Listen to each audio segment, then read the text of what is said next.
At the age of 6, I was already an entrepreneur. I was selling ice candy in a small community run by kerosene, powered by kerosene from a refrigerator. There was no electricity, but only dreams fueled with hope. Back then, it was not about earning a few pesos, but it was about the smallest beginnings can spark the greatest journeys. Today, I want to share you this truth that success is measured not what you gain, but what you give back.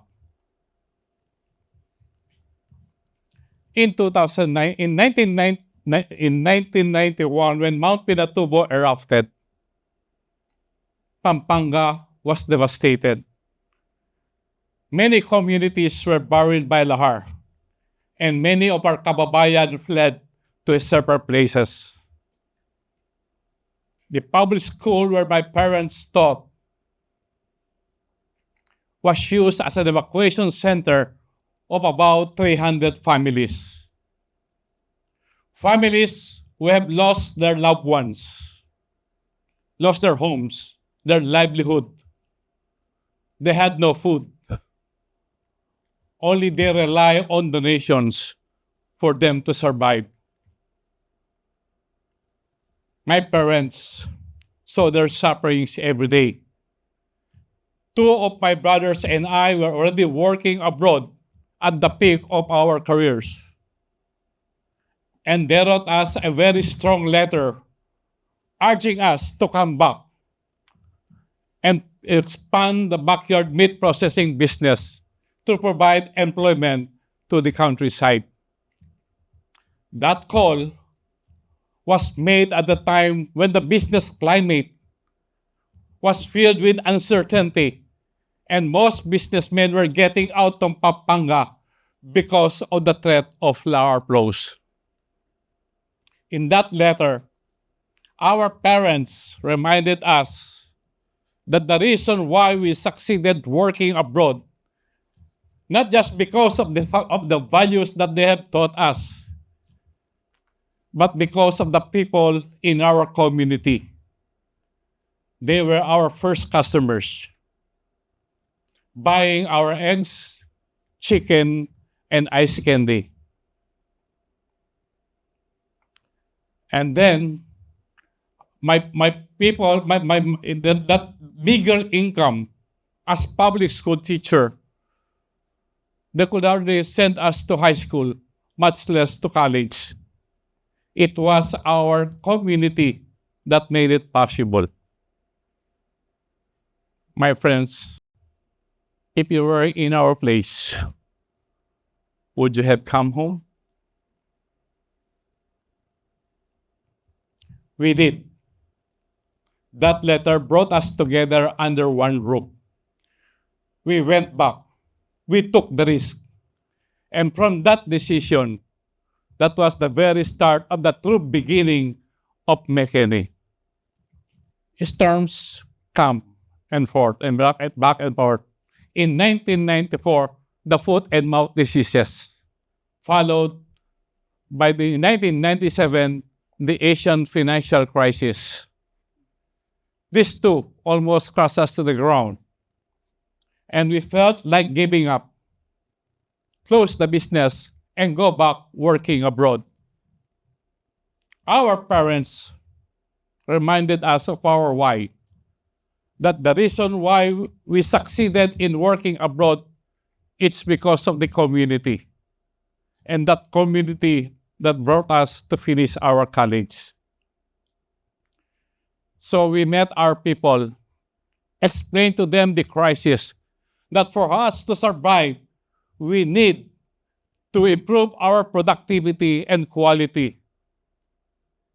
And at the end of the meeting, I told them, maybe we are planning to remove or lay off half of our people to minimize the overhead expenses. But one of them stood up and said, This guy was not even high school graduate. He stood up and said, "Sir, you don't have to remove anyone because all of us have families to feed. If there is a need for us to work only 3 days in a week, the first group will work from Monday to Wednesday, and the rest will work from Thursday to Saturday, as long as no one will be left behind." At that moment, I realized that we have now the greatest asset, not machines, not money, but our people who cared for their co-workers even in times of uncertainties. And that inspiration gave us the courage to stay and lead these ordinary workers perform extraordinarily. I realized that leadership is not about having all the answers. Leadership is something about listening. And sometimes the most powerful ideas do not come from the executives, but from ordinary people standing beside you. And because we chose our people over numbers, we grew stronger. In 2002, Mekeni built the modern factory that no one believed that it's possible. And by 2006, Mekeni became the first company in the Philippines, the first in Asia, and second in the world to get an ISO certification on food safety in hot dog processing.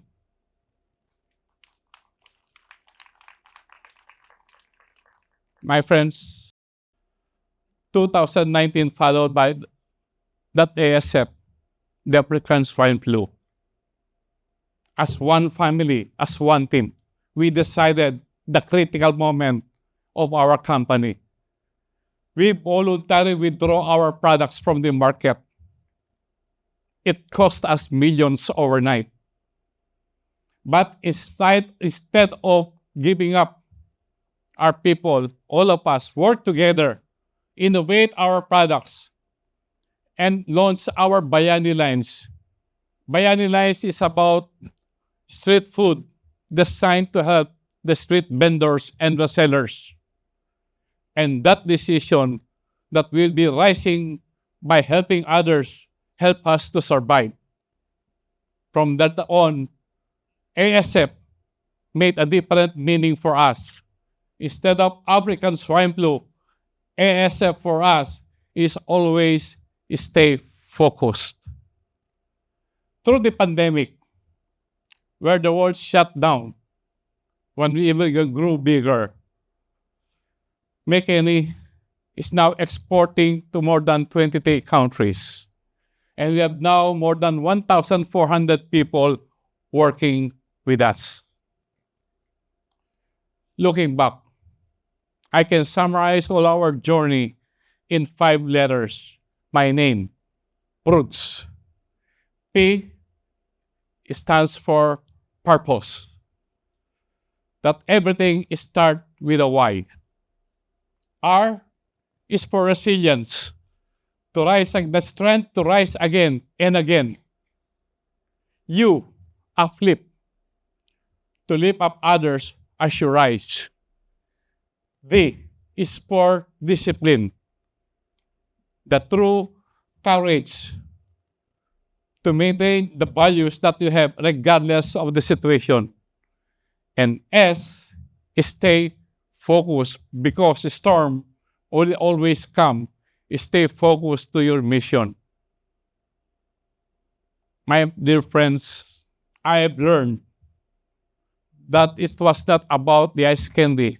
It was not the profit. It was about